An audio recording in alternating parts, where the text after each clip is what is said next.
नाज़रीन, लाड़काने में कासाइन तरफा गैर कानूनी टैक्स वठण खिलाफ एहतजाजी मुज़ाहिरो कयो वियो। इन हवाले से पेश आहे कादिर जागीरानी जी ही रिपोर्ट। लाड़काने जे कासाइन तरफा म्यूनिसिपल कॉर्पोरेशन के अमलदारन तरफा इन लॉकडाउन में भी टैक्सन में रियायत न करण अञा इजाफी वठण खिलाफ लाड़काने प्रेस क्लब आडो ये एहतजाजी मुज़ाहिरो कयो आहे। असां कासाइन सां ॻाल्हाईंदासीं त तव्हां खां हिन लॉकडाउन में कहिड़ियूं कहिड़ियूं टैक्सूं वसूल कयूं पई वञनि।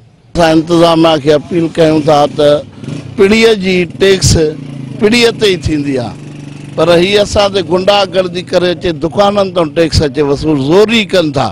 असां मिसाल ढोर वठी आयासीं रोहड़ीअ मां, उते असां भरे आयासीं 200 रुपया या 250 300 रुपया टैक्स।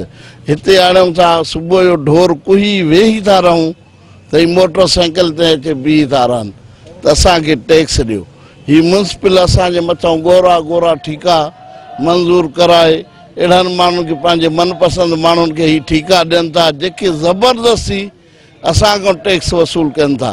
बाक़ी असां शेड्यूल जेको भी शेड्यूल आहे, सरकारी शेड्यूल जेको भी आहे, उन मुताबिक़ असां टैक्स ॾियण लाइ तैयार आहियूं। सरसंद तमाम घणी नाजायज़ लॉकडाउन के दौरान वज़ीर आला साहब ऐलान कयो त असां जी का भी सिर्फ सब दुकान बंद आ। कासाइन के डीसी साहब हुकुम कयो त कासाई बिरादरी दुकान गोश्त जा दुकान खोलिया वञनि। उन जे बावजूद असां ते टैक्सियूं सब माफ़ कयूं वयूं, पर पीढ़ी वारनि जूं, म्यूनिसिपल कमेटी वारनि जूं, मार्केट कमेटी वारनि जूं रोज़ ब रोज़ टैक्सियूं वधंदियूं वयूं। 50 रुपए खां शुरू थिया हाणे 700 रुपया असां ढोर ते टैक्स था भरियूं, जेका असां रत जे हवाले सां टैक्स था वठनि। सिलेंडर हाउस कोन्हे को, उन जे हवाले सां असां कहीं ॿिनि पीढ़ियुनि तां ढोर था वठूं, कॾहिं रोहिड़ी में था वठूं, कॾहिं नसीराबाद में वठूं, कॾहिं रतेदरे में था वठूं, पर असांखे टैक्स लाड़काने वारा हिते ठेकेदार वठी था वञनि। मार्केट कमेटी ऐं म्यूनिसिपालिटी लठ ॾेई हिकिड़ा गुंडा तैयार कया आहिनि बाबा टैक्स जे नाले ते इन्हनि खां वसूली कयो। हुननि जो चवणु छा आहे अल्लाह थो ॼाणे, असां उहा इंक्वायरी न कई आहे। बाक़ी हक़ीक़त जी ख़बर पए थी 70 या 65 रुपया टैक्स आहे सरकार असां खां वसूल थी वञे। उन जाइ ते असां खां 420 रुपया वसूल थिया था वञनि।